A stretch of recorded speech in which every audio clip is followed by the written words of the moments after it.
खेत जोतते हैं तो लगान नहीं देते। अच्छा भाई, जान ना खा, हम दोनों चले जाएंगे। कहां से कहां मैंने इन्हें भूसा देने को कह दिया।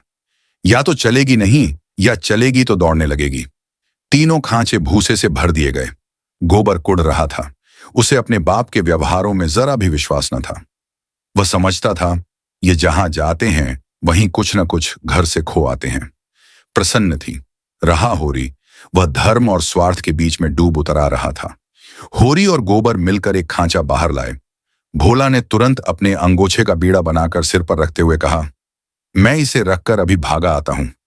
एक खांचा और लूंगा, होरी बोला। एक नहीं, अभी 2 और भरे धरे हैं और तुम्हें आना नहीं पड़ेगा। मैं और गोबर एक एक खांचा लेकर तुम्हारे साथ ही चलते हैं।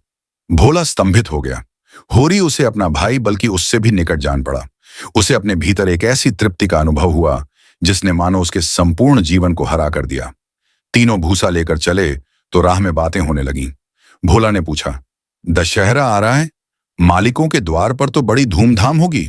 हाँ, तंबू सामियाना गड़ गया है। अब की लीला में मैं भी काम करूंगा। राय साहब ने कहा है, तुम्हें राजा जनक का माली बनना पड़ेगा। मालिक तुमसे बहुत खुश हैं, उनकी दया है। एक क्षण के बाद भोला ने फिर पूछा, सगुन करने के रुपए का कुछ जुगाड़ कर लिया है? माली बन जाने से तो गला न छूटेगा।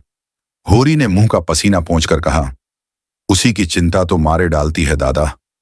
अनाज तो सब का सब खलिहान में ही तुल गया। जमींदार ने अपना लिया, महाजन ने अपना लिया। मेरे लिए 5 सेर अनाज बच रहा। यह भूसा तो मैंने रातों रात ढोकर छिपा दिया था, नहीं तिनका भी ना बचता। जमींदार तो एक ही हैं, मगर महाजन 3 हैं।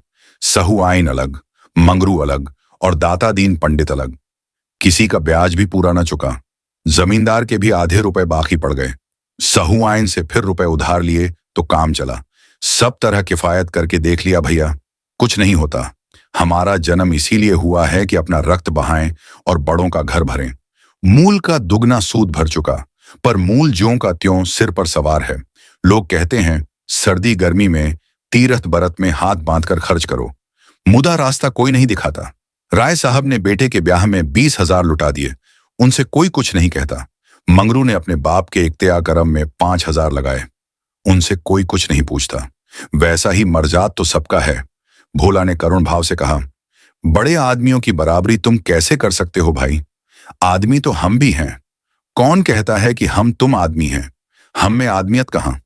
आदमी वह हैं जिनके पास धन है, अख्तियार है, इल्म है। हम लोग तो बैल हैं और जुतने के लिए पैदा हुए हैं। उस पर एक दूसरे को देख नहीं सकता।